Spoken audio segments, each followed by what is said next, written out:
One day was the best day of my life. I had got signed to be a recording artist with a major label. I rushed to my mother's house to give her the good news.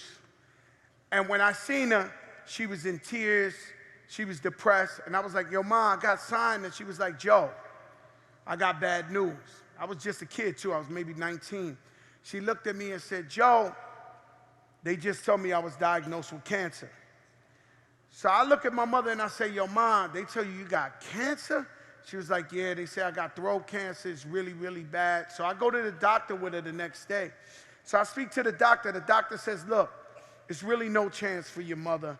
If she was my mother, I would just take her home and let her be home for the remainder of maybe 4 to 6 months, and that'll be that, and enjoy your mother's company. So my mother had asked the doctor and said, Doc, is there any chance in the world that I could make it? And the doctor told her, well, there's a 1% chance, but I don't even think even if you make it through the surgery, you'll live.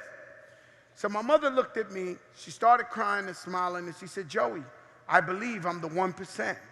I believe I'm the 1%. So I look at my mother, tears in my eyes, we smile at each other, and we say, I believe 1%. Sure enough, she went into the surgery. She came out 13 hours later. Her head was as big as a basketball. Her tongue was this big. They cut her from ear to ear. But thank God, when the swelling and everything went down, it's 28 years later, and my mother's still with us, alive and well. You have to believe. It's the only way you'll become successful.